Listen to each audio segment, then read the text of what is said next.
Hello বন্ধুরা, দেখো আমি আবারও চলে এসেছি একটা রান্নার রেসিপি নিয়ে। কচুরলতি সবাই কম বেশি সবাই চেনো, সবাই রান্না করতেই জানো। এটা অনেকে জানো আবার অনেকে নাও জানো। আবার তাও দেখো আমি চলে এলাম কচুরলতির রেসিপি নিয়ে। আমি কিভাবে রান্না করছি সেটাই তোমাদের সাথে শেয়ার করতে চলে এলাম। দেখো এখানে কচুরলতিটা আমি ভালো করে ধুয়ে নিয়ে কেটে নিয়ে পরিষ্কার করে নিয়ে দেখো তেল দিয়ে, তারপরে নুন হলুদ সব কিছু দিয়ে দেখো আমি বসিয়ে দিয়েছি।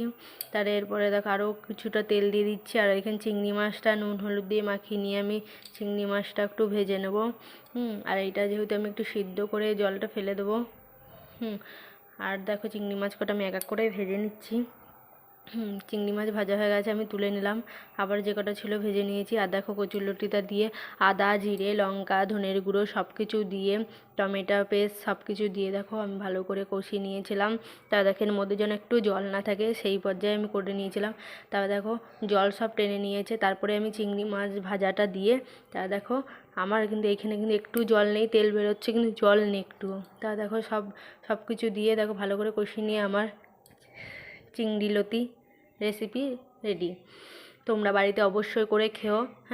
চিংড়ি মাছ দিয়ে কচুরলতি হেভি টেস্টি খাবার। তোমরা বাড়িতে অবশ্যই করে খেও কিন্তু। আর কেমন লাগছে সেটা আমাকে কমেন্ট করে জানিও।